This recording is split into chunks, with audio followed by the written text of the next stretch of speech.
Good morning, everyone. And Signe, we are ready to begin the committee meeting. Thank you. Good morning. My name is Signe Nielsen, President of the Public Design Commission. The committee meeting is now commencing with a presentation of Canal Street Triangle as part of the Gateways to Chinatown program. We will not be hearing any public testimony, nor will we vote on this project. So I'd like to turn it over to the presenters. Thank you. So I believe Neil is going to give an introduction and Nick will present. Nick, I'm going to give you a remote control now.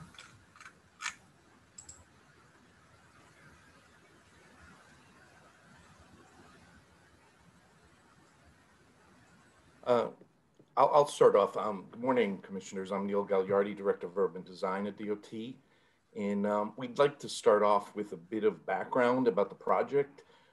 This has transpired over a long period of time. And for close to 10 years, DOT has been collaborating with the Chinatown Partnership to formulate a comprehensive planning and design strategy collectively known as Gateways to Chinatown. And this strategy is aimed at highlighting and enhancing 7 identified portals and focal points leading into and characterizing Manhattan's Chinatown. Next slide. This Gateways to Chinatown idea and concept is a result of decades of planning that go way back to our, way back beyond our collaboration with the partnership, starting in 1974 with the Chinatown Street Revitalization Study, which was spearheaded by the Department of City Planning, to all the way to 2004, America's Chinatown, a community plan by the Asian Americans for Equality group. And significantly in 2012, we came to the partnership, and DOT, myself included, came and presented the Gateways planning strategy to the Public Design Commission at the time, as we were simultaneously collaborating with the New York City College of Technology Urban Design Studio, which culminated in a publication presenting visions of the 7 gateways. In fact, in response to the commissioner's commentary at that time, we engaged the Van Allen Institute to formulate a process to advance this effort. This is the triangle itself. It's really a key pedestrian node bounded by Canal, Baxter, and Walker streets. And it's situated, and it's unlike the other 6 gateways, as it's situated in the heart of this spatial network of Chinatown, Little Italy, and the Lower East Side. It's a small site with many constraints, including some of the Canal Street traffic, and also the traffic patterns along Walker and Baxter, which really contain the site into this small triangle. And historically, this is a view of the triangle. We're always struck by how small it is when we go on site.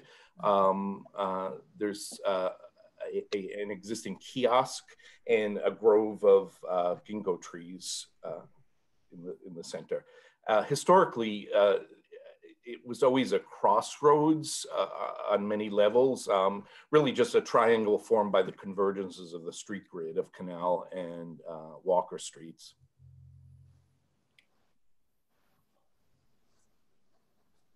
The existing kiosk measures 9 by 9, and it was constructed in 2004 and funded by the Lower Manhattan Development Corporation after the 9/11 events as part of an overall effort to improve tourism in Chinatown in particular. And it's currently managed, and it has been managed by the Chinatown Partnership. Intermittently, the kiosk is staffed to provide some information. Since its construction, we've incorporated a new Walk NYC pedestrian map, which is well used. We installed with the partnership a small video screen displaying some of the activities in the neighborhood. And but significantly, the 9 by 9 box actually impedes flow through the site, and as a result, we more recently expanded the sidewalk space along the Canal Street edge. Community input has been really critical to the development of this effort, and DOT and its partners have held meetings with stakeholders over time, especially since 2016, hosted a community workshop and conducted neighborhood surveys. And these community perspectives from the events shaped what we call the Gateways to Chinatown Request for Proposals, which was eventually issued in April 2017. At that time, the principles set forward, there were 5 of them, which were based on the feedback we got at these meetings, was really focusing on wayfinding and orientation, the significance of cultural identity and its impact and symbolism. What was significant also was that, like the kiosk, the importance of community information, digital connectivity of the site. There was an expressed appreciation for the ginkgo trees, which are miraculously surviving on the site, and need for green space amid, the chaos of Canal Street, and the importance of social interaction of the site. These were included in the RFP for the respondents. In 2019, we received over 80 responses to the RFP, and in 2019 we launched and announced the winner of the RFP, which was the Urban Arts Partnership, UAP, and chief among that group was Levin Betts and Lindy Lee, who was an Australian Chinese artist who really met most of the requirements of the RFP prescriptions. This was the proposal. And again, at that time, the focus was to create a kind of significant iconic marker for Chinatown. So therefore the verticality was really important. There were a number of advisory and evaluation committees, that were part of the selection of this team.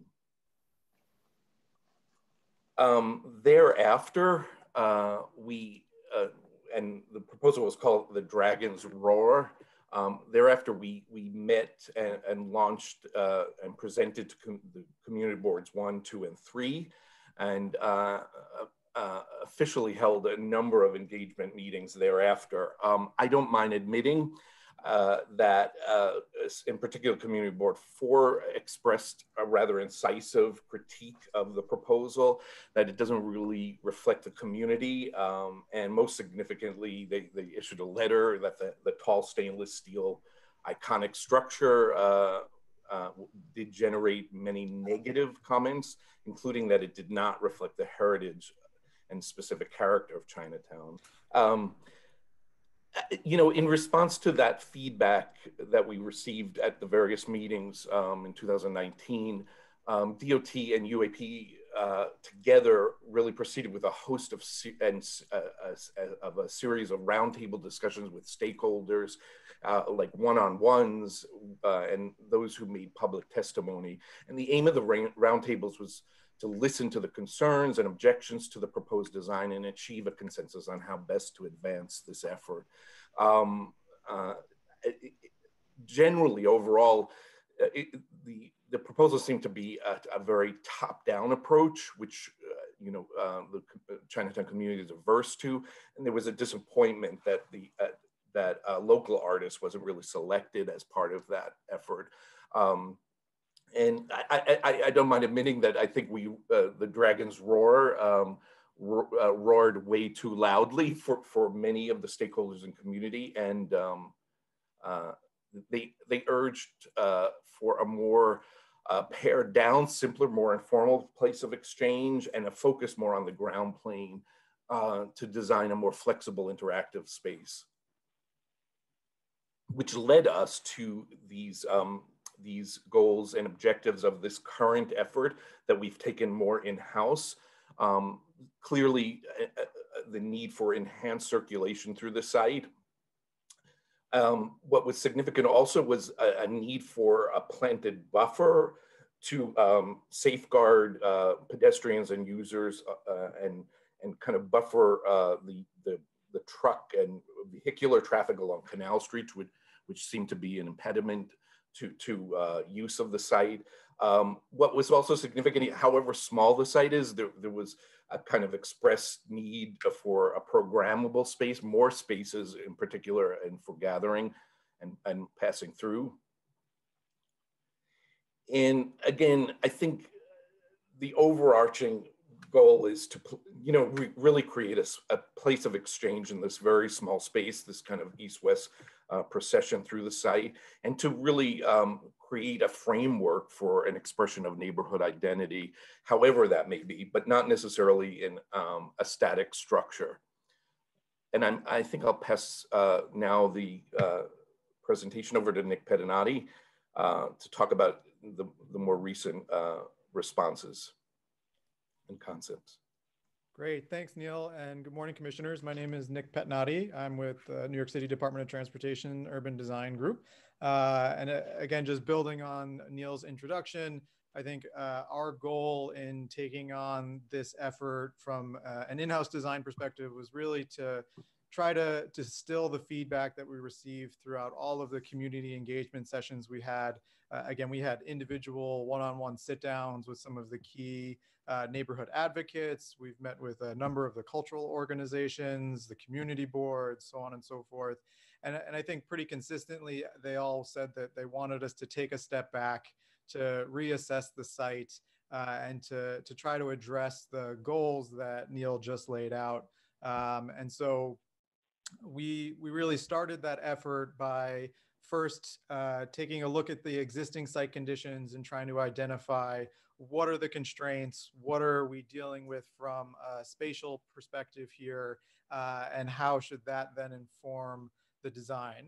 And so just to focus in on a couple of the key ones, again, the site is rather small and there's some pretty constricted pinch points. You can see in these photos on the right that the actual space for circulation is quite narrow. We have the existing kiosk that sort of blocks some of the main east-west circulation, along with traffic signal poles and other appurtenances that make it a bit difficult to navigate. On the eastern side of the triangle, we have, and you can see sort of in the back of the top right photo, the existing grove of, or bosque of ginkgo trees that has a planted bed underneath. That space also prevents circulation through the site. There's been reports of rodent issues. The growing conditions are certainly less than ideal. And overall, it makes it so that there are rather limited gathering spaces. This is a sort of a panoramic of the site from Walker Street looking towards Canal. So you could see the existing kiosk and sort of the presence that it has on the site, the sort of limited gathering space that you do have sort of in front of that window where you would interact with staff should they be here. You could start to get a sense of what the character is of that planted space in those ginkgo trees. Again, they are surviving. They are doing okay. It's a very constricted growing environment, so they're a little stunted in terms of their growth, but it's definitely one of the sort of more iconic features of the site. It's one of the few places where you actually see street trees on Canal Street. And then just to give you an overall aerial perspective, again, the site, while small, does still accommodate sort of groups and gathering. It's one of the things that we certainly heard from stakeholders, that this is a meeting place.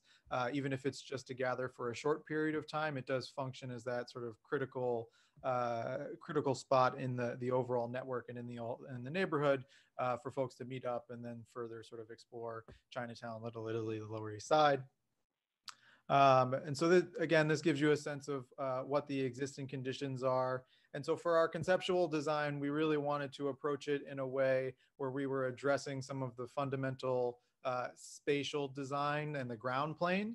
And all of these designs, to some extent, approach it with the notion that, should there be a need for a future iconic structure, that this design effort doesn't rule that out, but that it's certainly not the focus at this point, that we really want to make this fundamentally a space that works 365 days of the year, and that allows for sort of all of the different uses and accommodates all of the sort of design goals that have been expressed.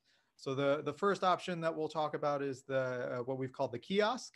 And essentially, this is a design that focuses on preserving the existing kiosk structure.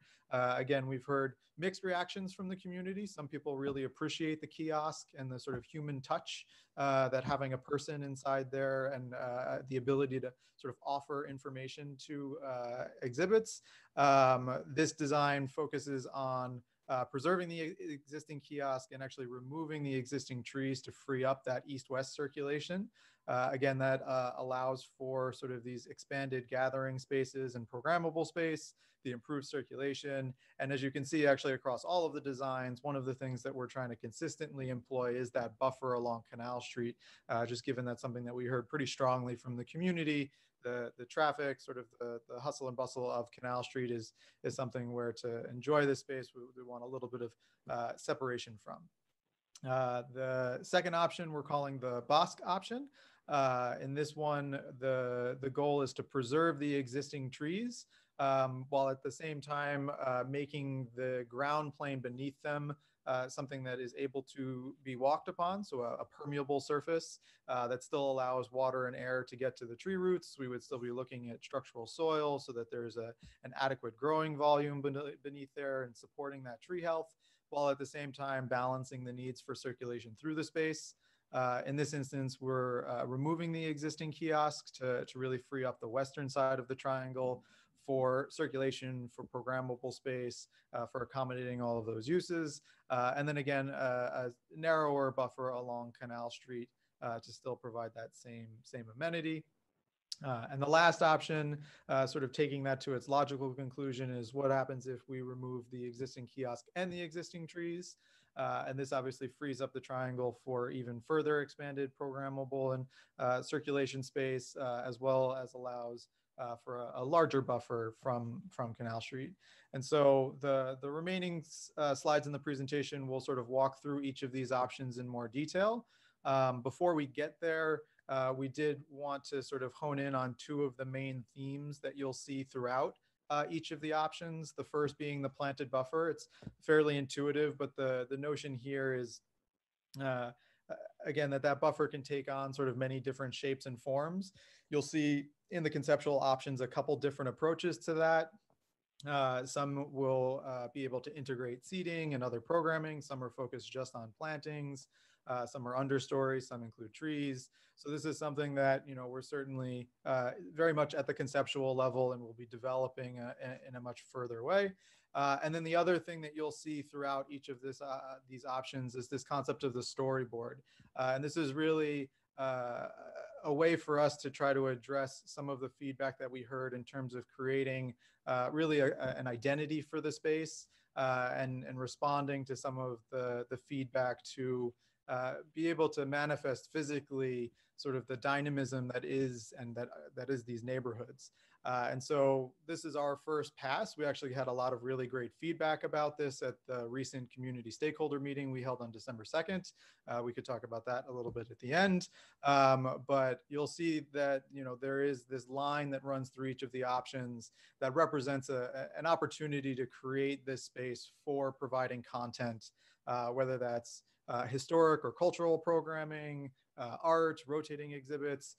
Again, these are all things that there was a lot of interest in from the community. And just up front, I think the biggest feedback that we heard is that the community really wants it to be something that is dynamic and potentially digital, as opposed to sort of the static signage that we might see in Collect Pond Park, which is the image on the bottom right, for instance. So that's something that we've started to take back and we'll be distilling further as we advance these designs. So I'll move through these pretty quickly so we can get to the end for questions and discussion, but this is our approach at the kiosk design option. So we have the existing conditions here on the left, as well as the proposed concept on the right. Again, the notion here is we would be preserving the existing kiosk structure, removing the existing trees and planting bed, and then allowing for sort of the expanded planting area along the buffer. And this red line that you'll start to see throughout all the options is where that sort of information exchange storyboard concept starts to take shape. So getting into the details a little bit, again, we would focus in this option very much on trying to reimagine the existing structure in terms of incorporating improved lighting, sort of panels around the existing structure, potentially digital signage, All of those things are on the table. Again, we haven't gotten to that point yet in terms of design development, but that will certainly be a big focus of this option. Again, the planted area with new proposed trees, some fixed seating along this stretch, and then this notion of the potential storyboard. In each of the options, we've tried to break out sort of these programmatic aspects so you can compare across them. So this gives you a sense of how circulation works through the site, where the potential is for that information exchange, where we're seeing sort of the main gathering areas, and then the sort of planted and permeable areas. And this is a quick conceptual rendering of what that would look like. This is along Canal Street here on the left side of the image, basically crossing Baxter, facing the triangle, moving in a sort of east-west direction. And then we'll move on to the BOSQUE option. So again, in this one, we're removing the existing kiosk and focusing on preserving the existing BOSQUE of trees while still getting rid of the planted bed that's underneath and transitioning that to a permeable surface to allow for circulation. In this option, we look at a more sinuous buffer with the sort of information exchange broken up into different panels to allow for a different kind of experience in terms of how that content is received across the site. I think, like very much the improved circulation of this option. Certainly from an east-west perspective, this does a great job in opening that up. We'll sort of move on to the bigger plan so you can take a look. And then obviously this area here where you have the sort of main storyboard panel, plus a really much improved area for gathering, for tour groups, for meeting up, just for experiencing the site. Still incorporating some fixed seating to allow those who want to take a break from the busyness of Canal Street to have a rest. And again, looking at a permeable surface for sort of the eastern side of the triangle. This gives you that same comparison. So again, circulation, obviously there's a lot more circulation in this option just because you're able to move through the grove of trees. The information exchange, a different approach here and sort of breaking it up over and across the site.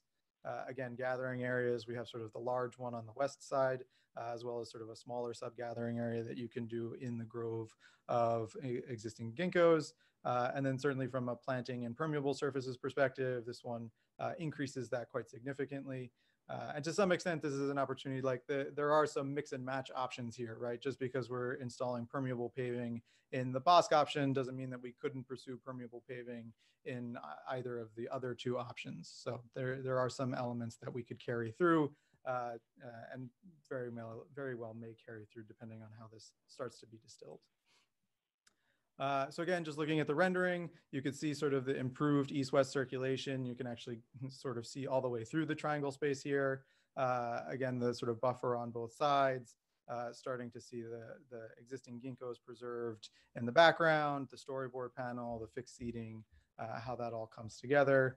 And this is just sort of from within the triangle, sort of standing at that transition between the permeable pavement and the existing concrete, and how you might be able to, again, circulate through that existing grove and have that buffer along Canal Street. And then the last option we're calling the procession. Again, this focuses on, I think this, oh, I missed a slide. Anyway, so just again, this one focuses on removing the existing kiosk as well as the BOSQUE. That, for obvious reasons, frees up sort of that east-west circulation. This one, we're taking advantage of being able to really build out that buffer along Canal Street in a much more robust fashion. A different approach to the storyboard concept here, where you're sort of being able to see information on both sides and process through that as an idea, hence the name to some extent. Still looking at fixed seating for those who want to sort of take that respite. And again, being able to look at sort of a difference in materiality here. This gives you that same comparison in terms of circulation, where the information exchange is. This option looks at sort of smaller sub-gathering areas as opposed to one larger one. And then again, sort of the planted and permeable surfaces. Here's a look through that. You can see that improved circulation east-west. Again, a bit more of a dynamic interaction between the storyboard panels, still trying to take advantage of providing as much green and planting as possible, while fulfilling some of those fundamental circulation goals. You could start to see a little performance taking place in the middle of the triangle there as a way to highlight how some of that programming might come in as well. And this is, again, just sort of a close-up vignette starting to look at, some of the design details around seating and how the materiality may shift from something that's a more solid panel to something that's more transparent. Again, I think we've gotten a lot of feedback on sort of how that storyboard concept may work and the direction that we'll ultimately be taking there. So the last two things to talk about before we sort of sum up, again, looking at this concept of the storyboard, we think, and there was, I think, it was well received in terms of trying to bring this type of content into the space and, again, manifest physically sort of what the neighborhood identity might be. The approach to this is something that we're very much working through as we speak. Again, the sort of outdoor resin panel is something that we've seen in the city and in sort of other outdoor applications, and was a natural place to start. There's sort of these connected panels versus individualized panels. We've seen a similar approach taken in Collect Pond Park, which is just down the road, where instead of an outdoor resin, it's more of your traditional post-mounted aluminum signs with a graphic interface. Again, this gets at some of the issues that we're trying to work out in terms of what is the verticality of such an item. Does it need to be super tall? Could it be something that is more legible at sort of waist height? And then the thing that we're sort of, I think, exploring the most following the December 2nd community stakeholder meeting is this concept of a digital interface, something that really allows for a much more dynamic display of content. Obviously, that comes along with a lot of issues, some that we've talked about with the commission in the past in terms of brightness and sort of light pollution and those things, but that's something that many of the community members felt really strongly. It was important to not create something that was static in this site, given just how dynamic Chinatown and Little Italy and the neighborhood really is. And the last option that we talked about at length with the community was this notion of the kiosk. In many of the discussions, the notion of having that sort of human presence or that human touch, somebody to be able to talk to and interact with, did come across as important. I think we felt that the existing kiosk, just given its size and imposition and siting on the site, presented some challenges. So we did want to think through, well, if we were to integrate a kiosk into one of the options that doesn't preserve the existing kiosk, could we right size it? Could we do something that has a smaller footprint but still accommodates some of the same uses that we heard from the community were beneficial? Obviously, the approach to this could very much be something that's off the shelf or custom designed, or sort of the hybrid, which is taking something that might be off the shelf and then customizing it via color or graphics or branding to really make it more contextual.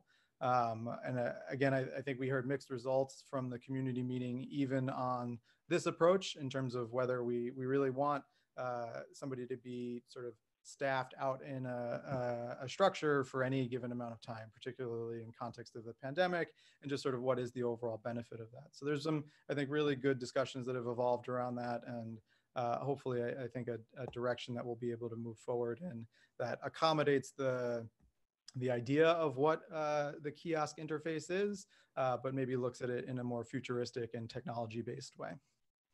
And so, again, all of this does boil down to ensuring that the sort of the content of these things it reflects the neighborhood and the community. And so we've already started to engage with some local Chinatown organizations, Think Chinatown, the Museum of Chinese America, the Italian American museums, to start to think through what the content of this information is going to be, and also how it will be managed over time, so that it's something that the space can always be a dynamic interface. And that's something that we heard pretty strongly and something that we think makes a lot of sense.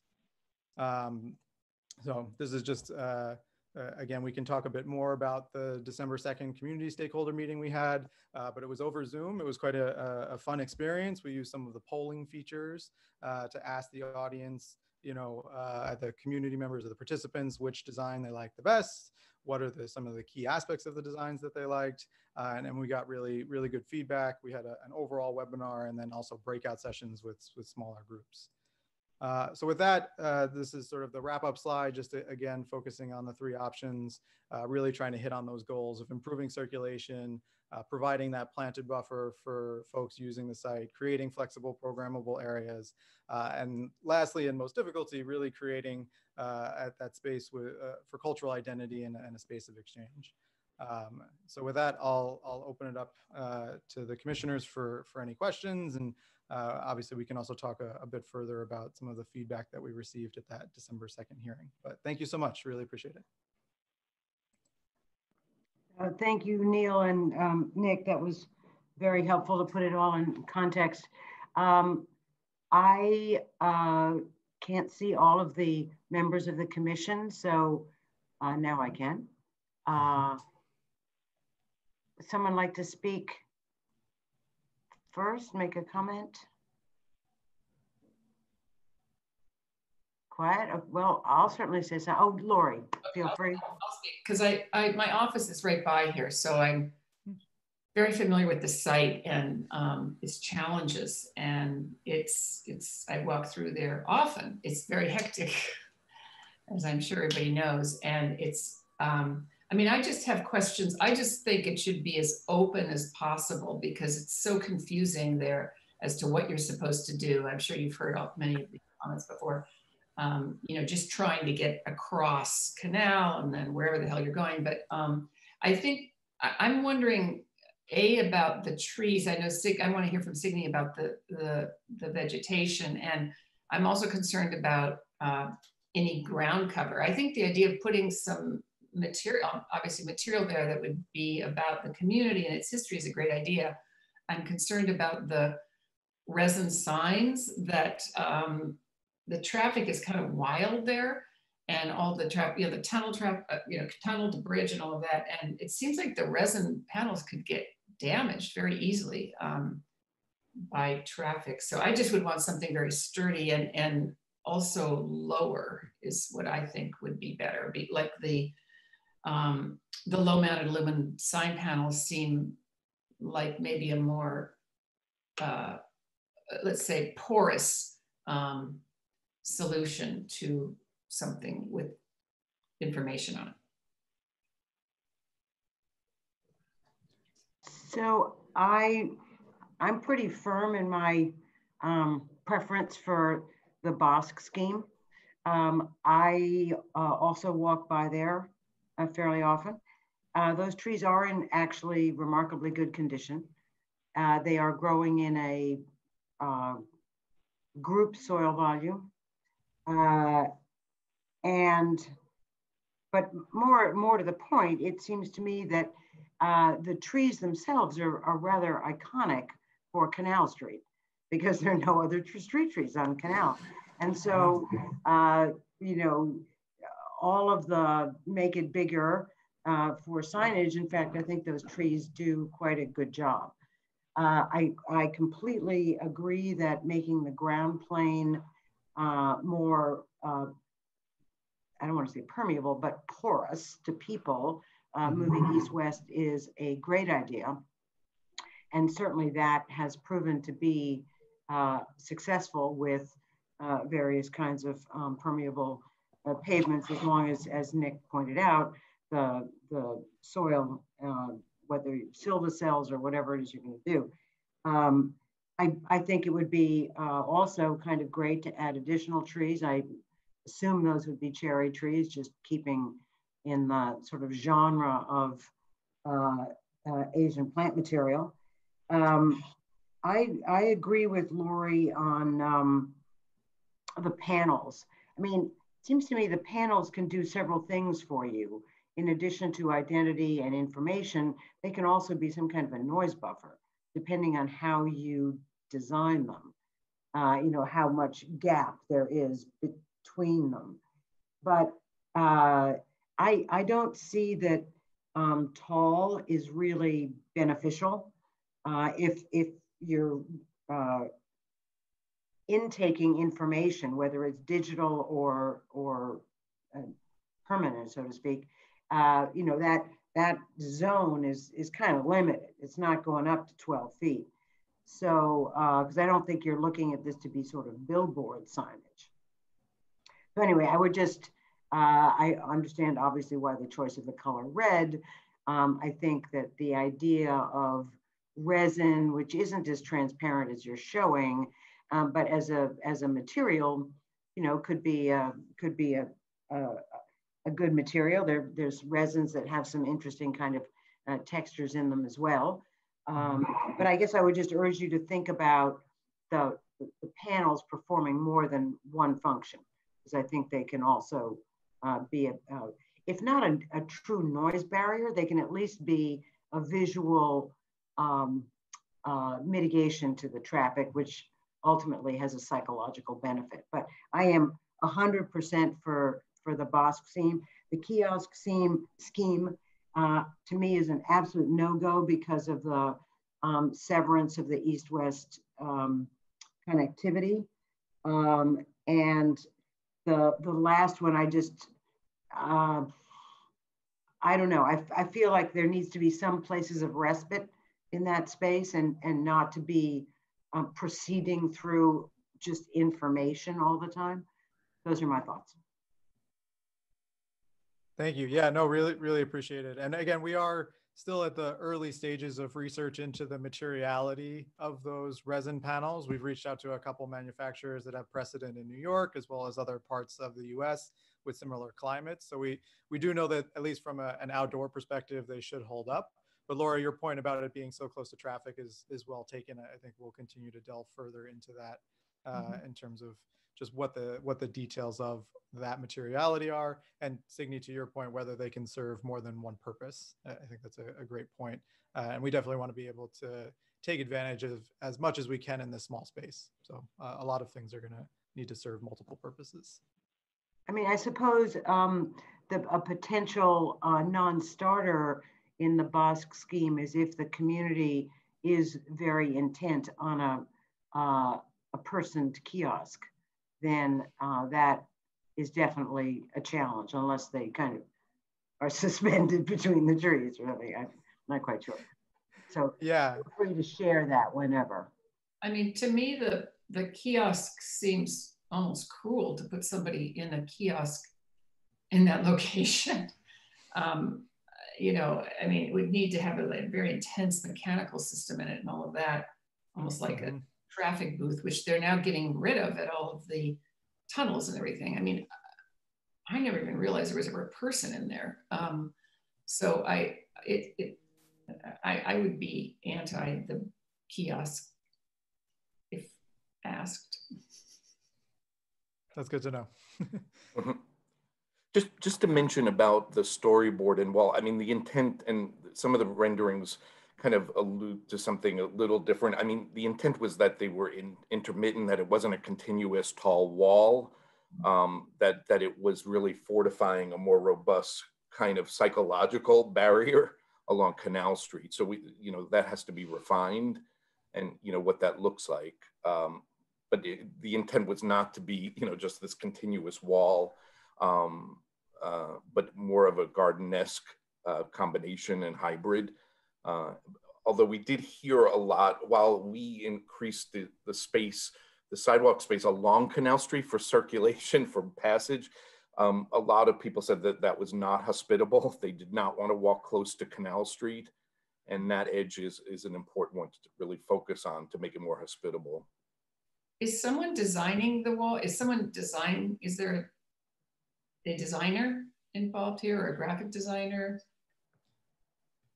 So at this stage, not yet. Again, we do have still sort of the UAP team engaged for services, but we definitely felt that the content for the storyboard was something that we were planning to take sort of a more community-centered approach. So working with some of the key civic organizations to think through the content. And again, whether they bring resources in terms of actual exhibition design, like MoCA, for instance, that was a conversation we're willing to have.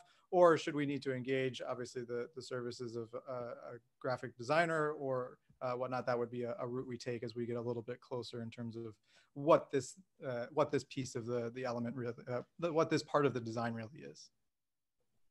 I think it would be really interesting and important to reach out to Herb Tam from the Museum of the Chinese in the Americas, as well as the Historical Society, because Herb specifically has a roster of artists, and he's made some really great projects happen in that space. So I think in order to access maybe some local artists or graphic designers, he would be a person to reach out to in terms of the design. Awesome. That's great. Thank you. We'll make sure to follow up with staff to get that specific content. I know we've been talking with Nancy, Neil, I forget her last name, but Nancy from MoCA, who's at the museum as well. So, but that's helpful. Thank you, Mary.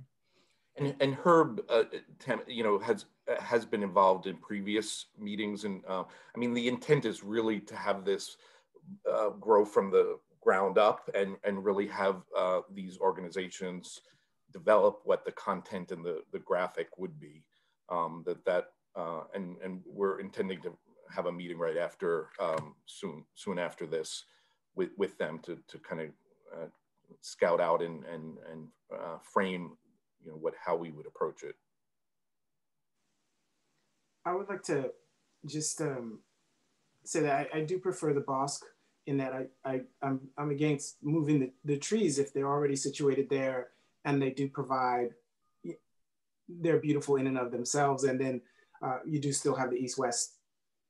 But I do understand the desire of a community to have this kiosk, not because I want the kiosk, but the function of the kiosk was that you had the ability to access a variety of different kinds of information about the community itself. But that could be achieved in a number of ways. It doesn't have to be a kiosk.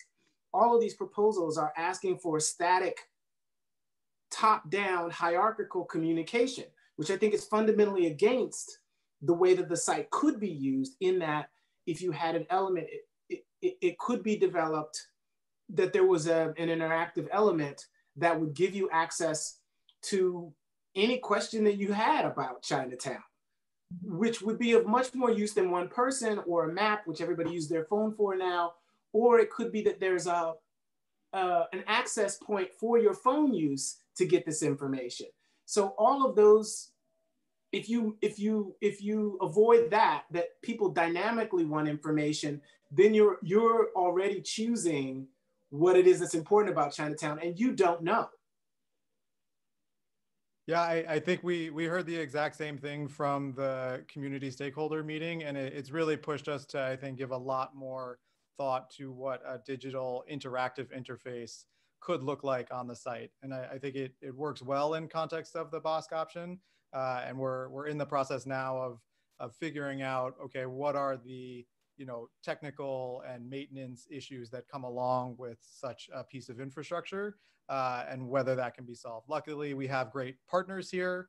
There's a bid, there's the Chinatown Partnership, Local Development Corporation. So there's a framework here where we think it is feasible, but we're as we speak, we're in sort of the due diligence phase of how to make something like that work.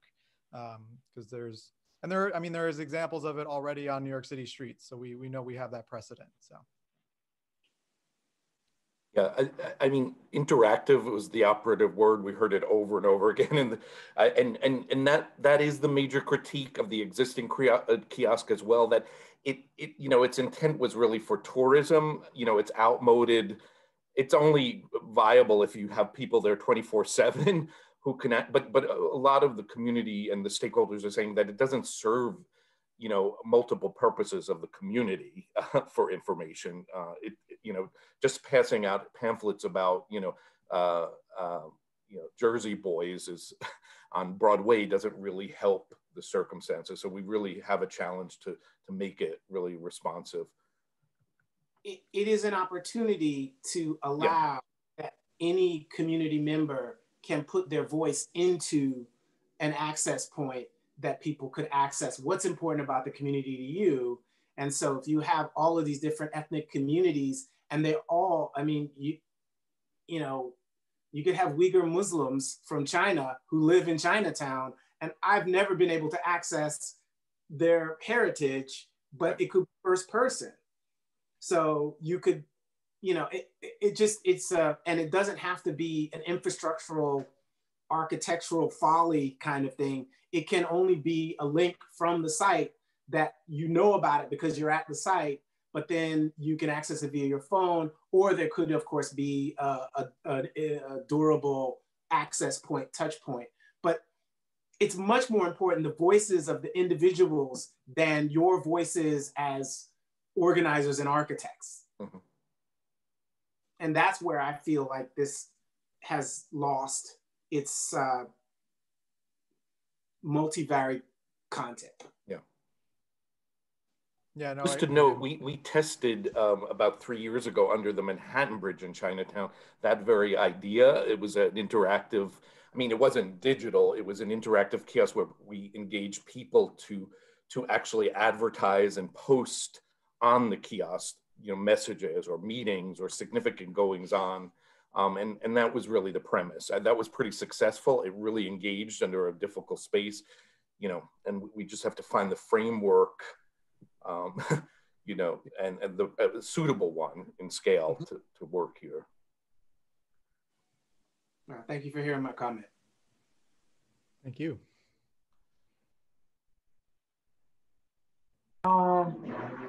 Sorry, there's construction going on here. So are there any other comments from commissioners? If not, I think we've been pretty clear. Appreciate your responses. And what's the next step on your side? So timeline wise, we have a number of sort of stakeholder meetings set up over the next couple of weeks. We're planning to engage more formally with the community board in January to present sort of a revised option. And then we'll likely be back to update the commission in some manner.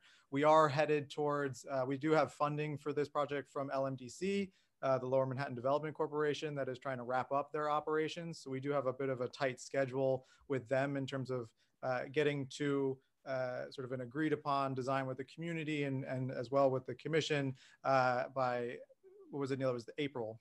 So we'll likely be back to you multiple times over the next couple months with further refinements and looking for sort of that final approval and that sort of April-May timeframe.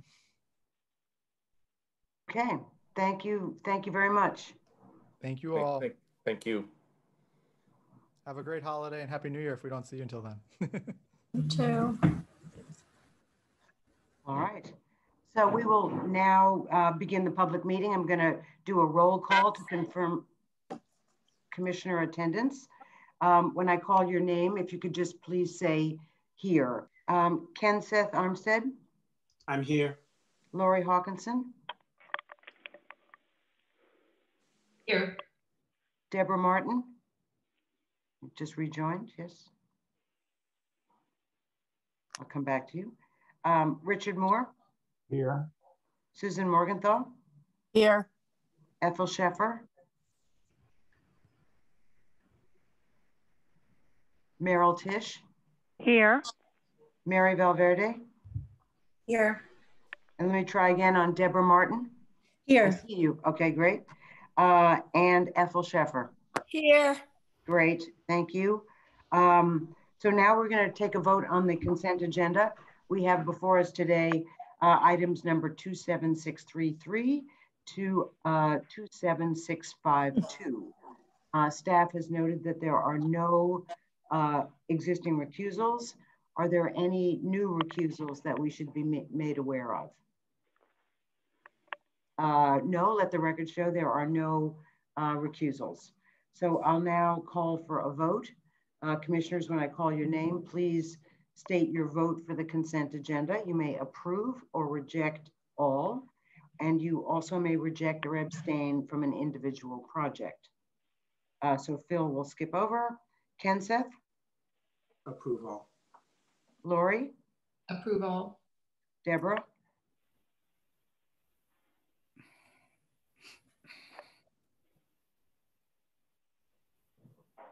She needs to be unmuted. Hold on. okay. There she is. Approve all. Thank you. You can also do Roman style here. Richard Moore, Approve all. Susan Morgenthau, Approve all. Ethel, Approval. Merrill, Approval. Mary, Approve all. and myself approve all. In which case it is now unanimously, the consent agenda is unanimously approved. So we are now going to move on to the public hearing for item number 27653, the installation of 2 murals by Miguel Luciano at Metropolitan Hospital, Manhattan. So per standard procedure, the applicants will give their presentation, then public testimony, if we have any, will be heard, and then commissioners may ask any questions, deliberate, and we will vote today. And so if anyone is watching the meeting right now on YouTube and you would like to give testimony on this project, please join the Zoom meeting now and close your YouTube channel. You can find directions on how to join us in the description below the video. And again, you'll also, within those directions, there's a link to our testimony sign-in form. So please do sign the sign-in form or else we will not call on you. Thank you. Okay, good morning. Am I up? Yes. Yes, okay, Yes. great. Hi, everybody.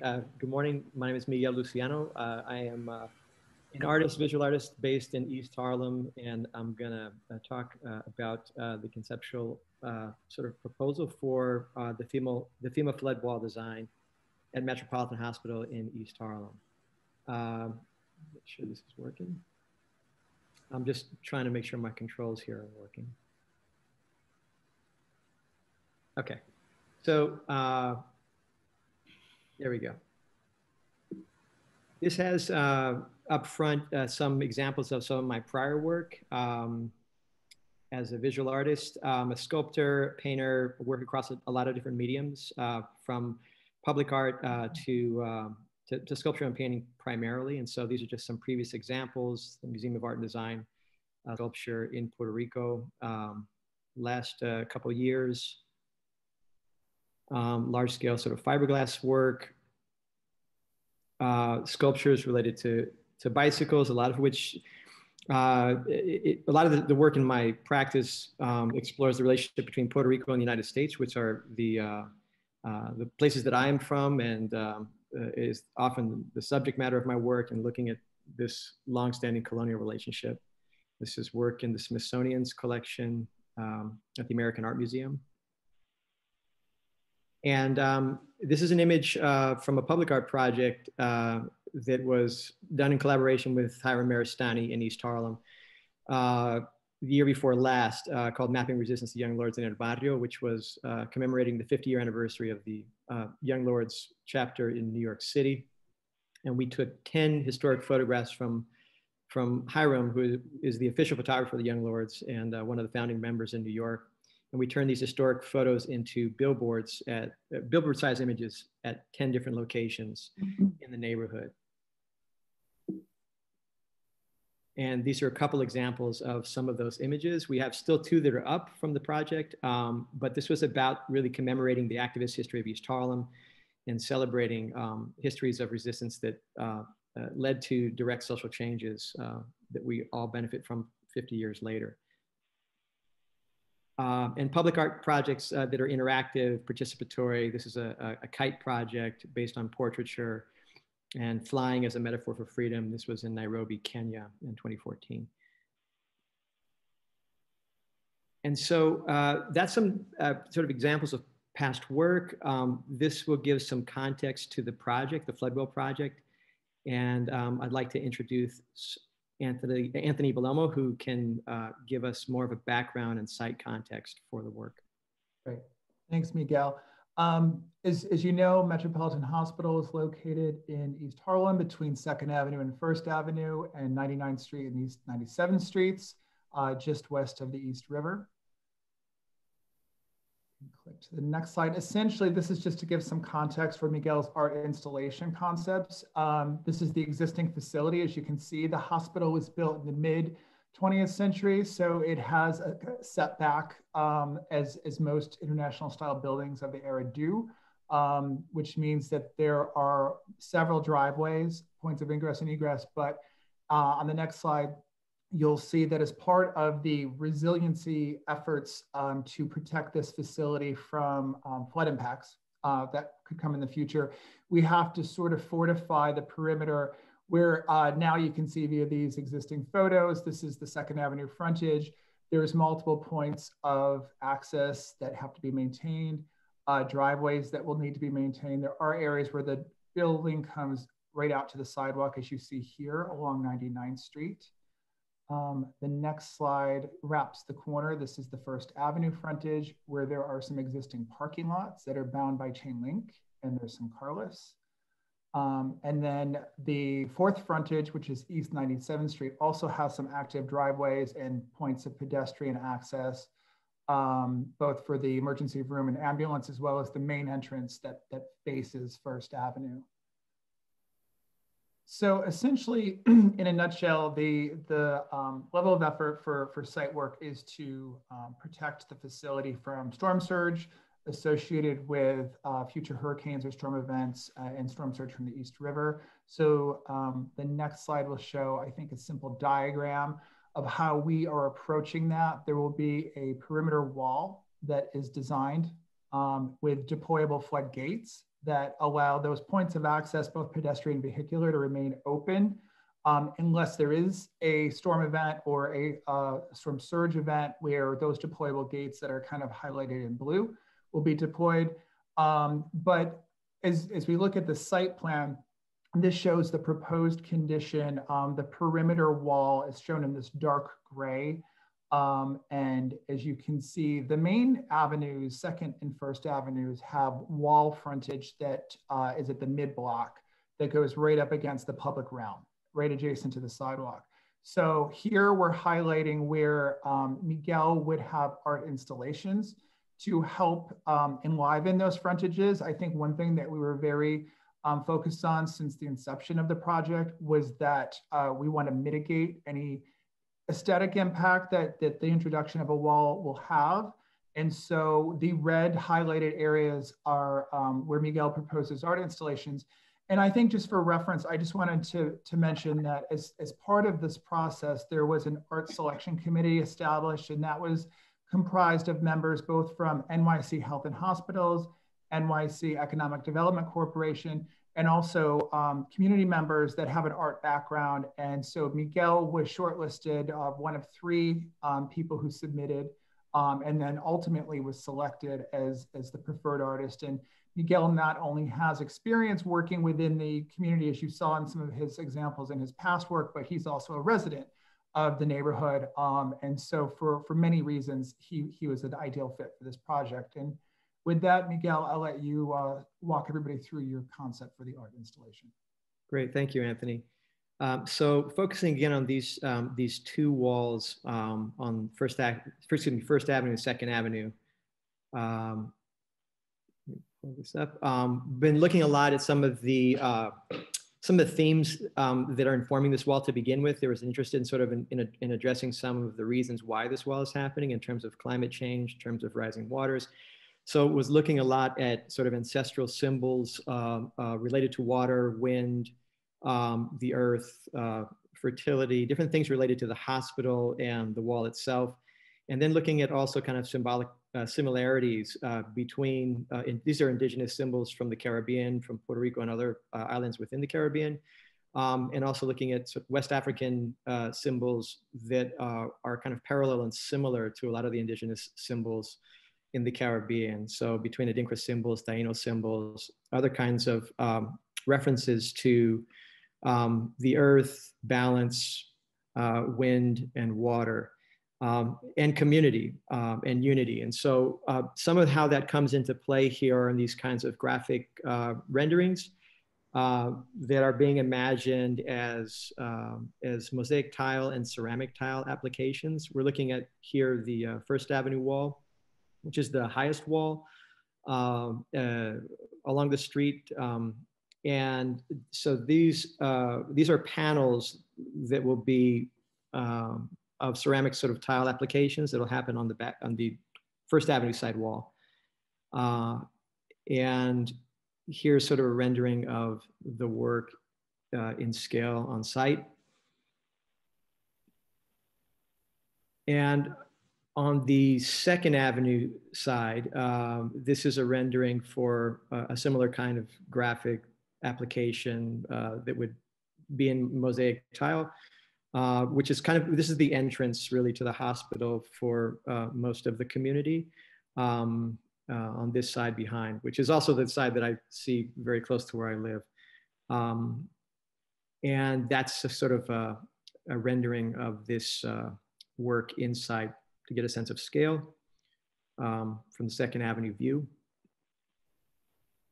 And another sort of perspective here from Second Avenue as a rendering. And so these are concept renderings of the artwork, ideas for the artwork. And what I'm in the process of exploring right now is sort of the translation of imagery to material and exploring this with different fabricators at the moment. And so this is where we are. This is sort of the concept level proposal at this stage. And I thank you for letting us present, and I'm open to your questions, feedback. Thank you both so much. Can I see the whole screen of, all right. And Signy, I'm confirming that no one has signed up to testify. All right, excellent, okay. So commissioners, who would like to start us off? Hi, good morning, Miguel. Good morning, Mary. Yeah. How are you? Nice to see you. I'm very excited to see you here. First off. Thank you. I'm here to, speak to benefit you, and I wanted to say that I really do like your organization of symbols and the combination of African and Taino symbols and the African influence in the Caribbean as a metaphor for the combination of the symbols. I am just, in terms of presentation or the architecture, I was wondering why there was a limitation or a breakup of the 3 murals in one's on, I believe on the second, is it the Second Avenue side? Mm-hmm. Why not, and I'm not sure if it's a budgetary issue, but I will say that it is in the best interest or the benefit of the design, overall design, to perhaps extend flush to the architecture of the wall, to extend that ceramic design and not limit it into a 3-panel image, because I feel like it breaks up the design in general. And I was wondering if at all there was a, can you explain why the choices in terms of the color or palette and also the sizes of the actual symbols and how they fit in relationship to each other, why they're sort of imposed, I guess, not touching or not overlapping or some, so that, because I think that some of the symbols are cut off, if I'm not mistaken, not the entire symbol. So I just wanted to give you an opportunity to, I guess, explain those choices and make a little more sense of that for me. Yeah, thanks for the questions, Mary. These are good questions. I mean, these were sort of conceptual renderings, and so this is not final work at all. A lot of this is going to be much more developed, both in terms of imagery and color palette. And the considerations about the Second Avenue wall and how that runs either flush or is embedded, that's also something that we're still sort of considering also, in terms of the scale and placement of that image, where it breaks up, whether it needs to break up. And I think part of that is also just looking at how far the budget can go with these different materials that I'm exploring right now. But it's all of that is still in development. And so what we're looking at really are sort of conceptual ideas translated to graphics that are still evolving. And so you are likely to see another rendition of this that is more advanced as this develops further.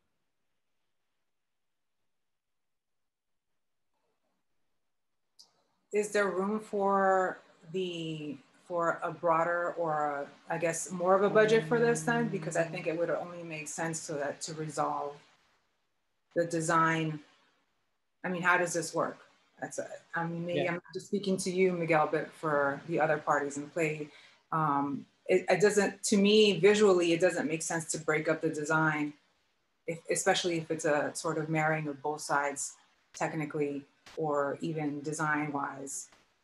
I'm not sure how some of the other commissioners feel about it.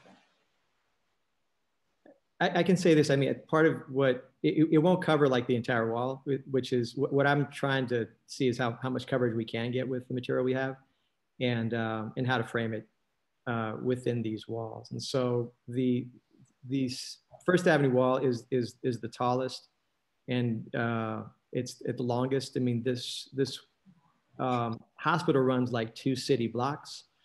It's a mega block, and this section of the wall probably runs half that distance or something.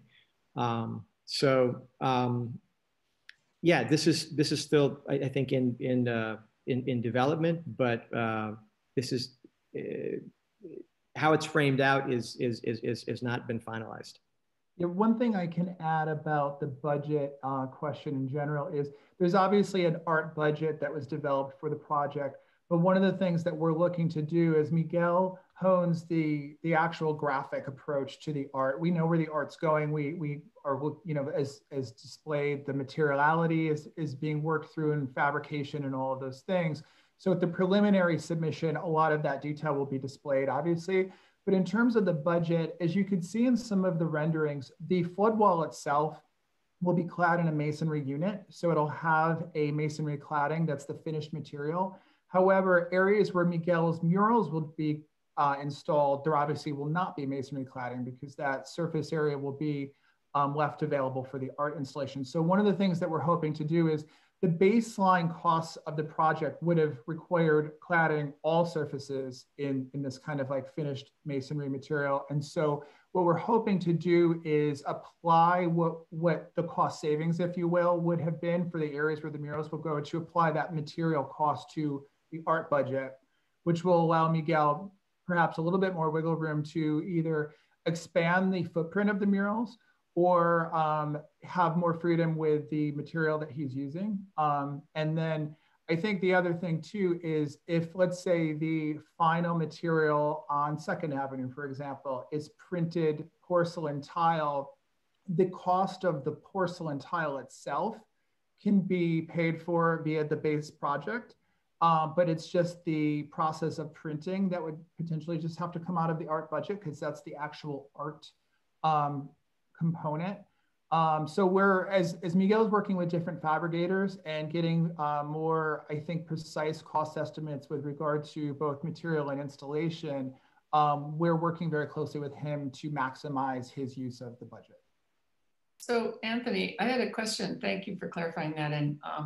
And thank you, Miguel, for the presentation. I think it's a very exciting project. I was just on that detail of the size. I mean, I agree with Mary that, and I don't know if the artist agrees, but that to have it be the extent of the entire wall would be fantastic. I think that if you could exchange that cladding for the material, I don't know how your budget will work out, but if you could do that, I think that'd be fantastic. So I would definitely, you know, encourage that if it's at all possible and support that. Yeah, I do know that the commission had submitted an early comment along those lines of maximizing the footprint, let's say, of the 2nd Avenue mural. And so that is something where we're at in the process, just so everybody knows, is we're about to submit 75% construction documents to EDC.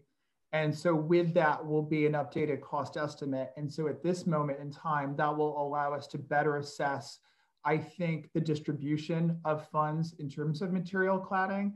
And then Miguel will be working over the next couple of months to hone the art, the actual graphic of the panel of both murals.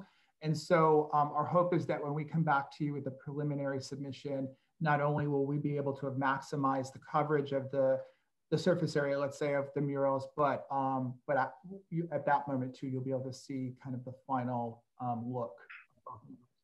Okay, great. I would like to chime in on two notes. First, I thank you, Miguel, for your presentation, and I'm a big appreciator of your work. And it seems like you're on two different tracks here. And one of the statements that you made, Anthony, is that you wanted to mitigate the idea that this was a wall and a barrier to people and to make it more engaging and inviting. Mm-hmm. But to me, as I look at it, if I didn't know Miguel, and I didn't know what your intentions were, putting the artwork on the wall emphasizes it's a wall. Mm-hmm. And there has, it's much more a wall now because you put these insets of art on it than if the concept of the art were integral to the whole. So regardless of what the cladding was supposed to be and that you were going to use the budget to create the design for the artwork to go in it, it seems like the two have to be one process if you really want to break down this idea that it's a wall. And then second, and that might mean that instead of having a separate process to create a different kind of material to do cladding, that you're actually engaging whatever the original material for cladding is, and that's the material the artwork is made of. And Miguel designs it. How it, like what colors it comes in, and those symbols could be achieved with that original material so that it's one material, not two different materials and not two different processes. That's one thing. And that is more of a general comment about if you don't want people to see an elephant, you don't say, oh, don't think about the elephant. Second, regarding the concepts of the individual symbols and the West African symbols, people and the Taino symbols, people won't necessarily tie them together conceptually. And I wondered what you guys, what was the overall plan of how to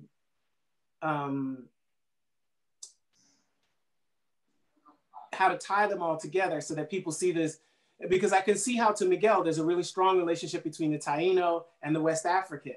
But if you were West African, you may not see that from the outside. And so one of the things for the Young Lords, I know that there was, Miguel was there and present and doing tours of the Young Lords, and there was signage and there was so I really want to know more about the concept of how it is that people will be able to kind of come into the worldview of the relationship between these two cultures merging in this space, and how that relates to this other idea about birth and fertility, and then some, of course, the symbols are abstracted. So if you don't have the whole symbol, will people read those symbols the same way?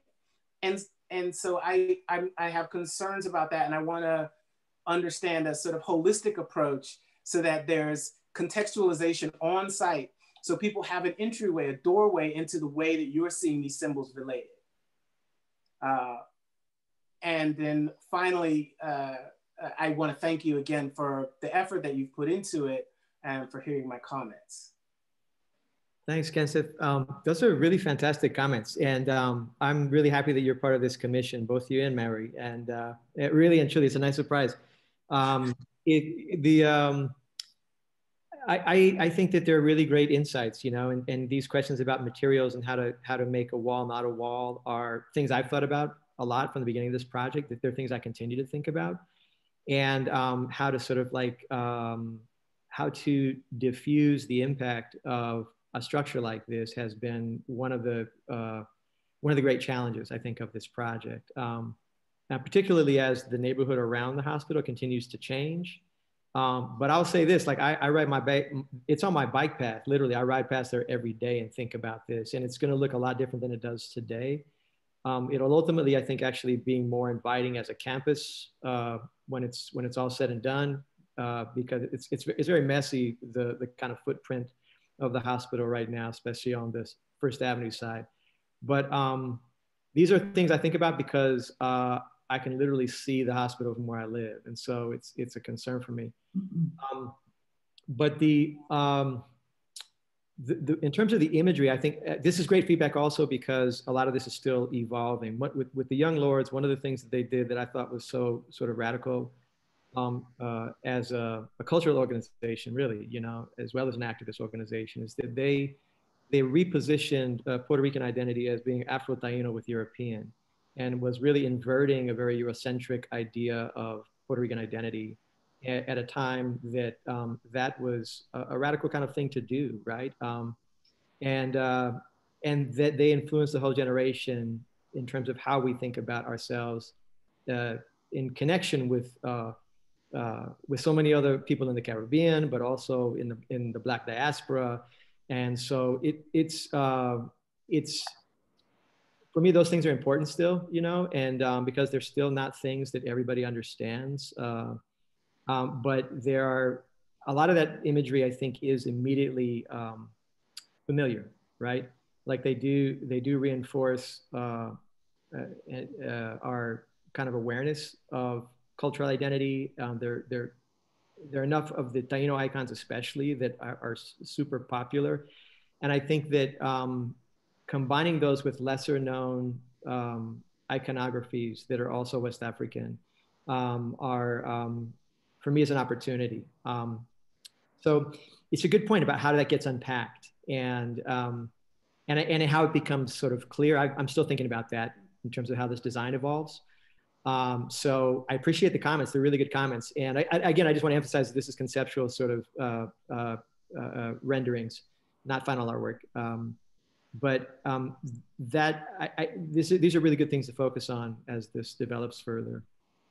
I do really want people to understand that they're in East Harlem when they get to this hospital. And so one of the other things that's important about this space geographically is that it really does demarcate one of the borders of East Harlem. It's just above 96th Street. And as you know, probably, you know, that border is just very permeable. And because the community is gentrifying so fast, this becomes an opportunity to sort of like just, I think, reinforce the cultural identity of the community at a kind of precarious moment. At least it feels that way to me. So I appreciate that. I would say to you though that I think that the wall is your material. Mm-hmm. Yeah, yeah, you're right. You're right, and I'm a sculptor. Trust me. So like, I also it's like you've got to ride it like one of the bikes that you've. Yeah. You know what I mean? Yeah. I mean, one of the things that has been one of the requirements of the artwork in this project that I'm trying to think through also is that it's low maintenance, right? That it's going to stand up to all the things the wall's going to stand up to. And the maintenance is a big issue, and that it's integral to the structure somehow, right?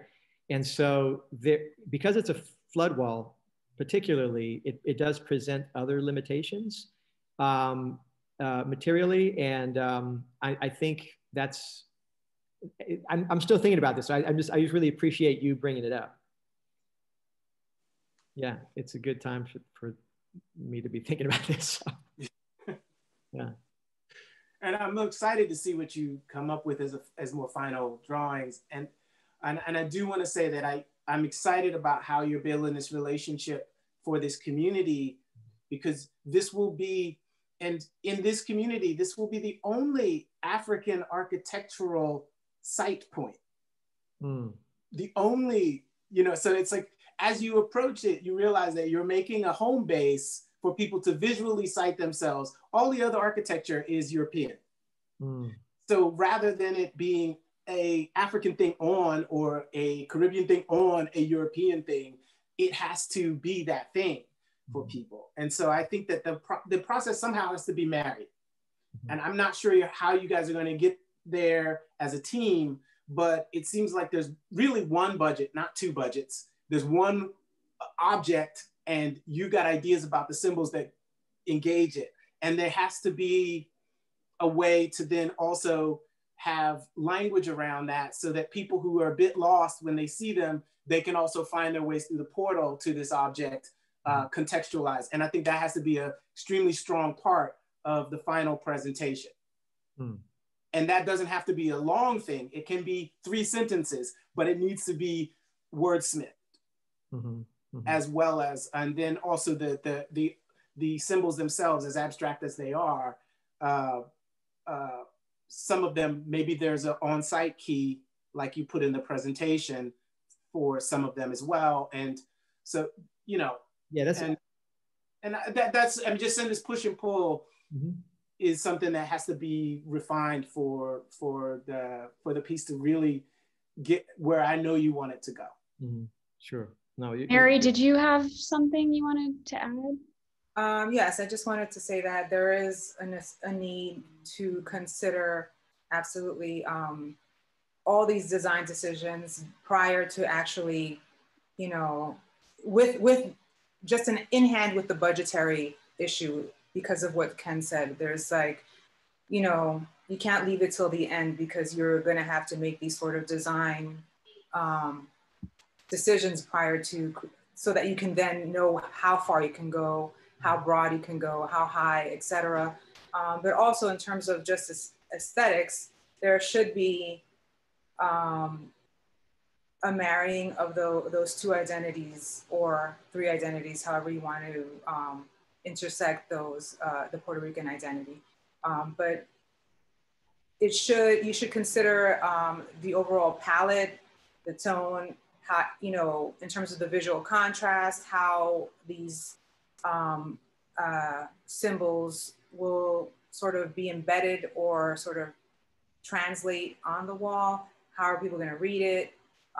In terms of just design and formal aspects of it, what color is it? How thick, how broad these symbols are going to be? Are they going to be repeated? Is it going to be technically the same design on either side of the building? How will that be read in terms of the neighborhood when you're walking up to this piece? But this is just the preliminary, like you said. So I just want you to consider those aspects of design, you know, before the next iteration presentation. Absolutely. I appreciate it.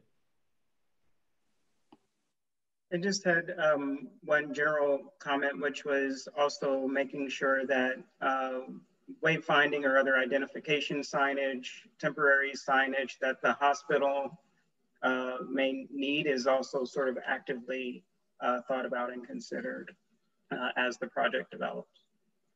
Thanks, and I can just mention too, we do have a wayfinding and signage sub-consultant as part of our team, and we have, you know, weekly meetings with the full team, including Miguel. So the art and the signage and wayfinding and even lighting, which is going to be important for both of those things, both art and signage, is all fully integrated as part of this collaboration that we meet regularly to discuss.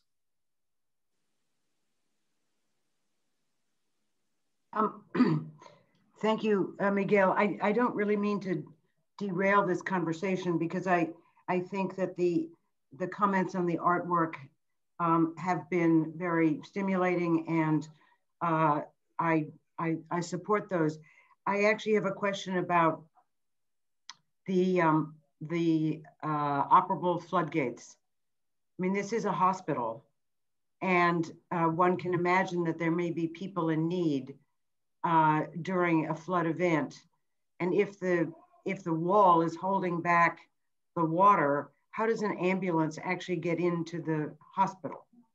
Yeah, no, it's a good question. I think the key to the whole process is that when there is elevated floodwaters around the campus, that won't be possible. It won't be functioning in the capacity of taking on new patients, But I think what's critical, you know, the project is FEMA funded, and as you know, being administered through NYC Economic Development Corp. And the critical impetus of the project was to allow the facility to continue operation during a flood event. So meaning patients that are already in the hospital and the functionality of the hospital can continue uninterrupted.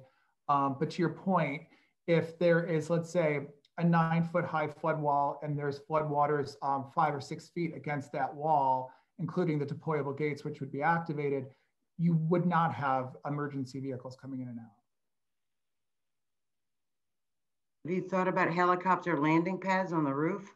I mean, it just seems, I don't know, this is not your issue, but I've just put this out there because EDC is in the room here. And, you know, the majority of our hospitals in this city are in harm's way. And while I respect that we have to, of course, take care of the folks that are there already, we know what a disaster that was when all the power went off. But it also seems to me that, you know, we have to come up with a way that the hospitals can accept individuals who may be in need in an emergency situation. Sidebar, apologize for that. Just wanted to get it out there. Back to this proposal in front of us. We are, if everyone has stated what they would like to state, we are actually going to vote on this conceptual. Yes, Kenseth. I just wanted to have one clarification. Is this site susceptible to a 10-year event or a 100-year event? So it's actually susceptible to both, but we're designing to a 500-year event. Oh, okay. So but is definitely with a long range thinking in mind, for sure.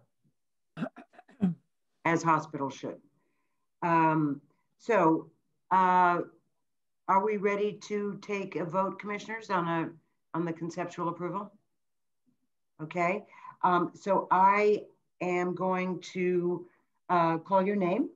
And when I do, you may approve, reject, table, or abstain. Kenseth.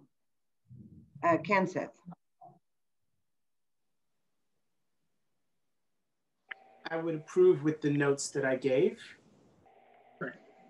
And we'll vote on this again? Yes, we will. Okay, so I approve with the notes that I made. Yeah, well, the staff will put together the conditions and that will be a part of the approval. Great, thank you. Lori. Approved. Deborah. Approve and agree with Kenseth's 2 points. Those notes, agree with that. Richard. Approve. Susan. Approve. Ethel. Approve. Meryl. Approve. And Mary. Approve. And myself approve. So that is unanimous approval with the comments that will be written up and made available to the applicant team. Thank you all. Happy holidays.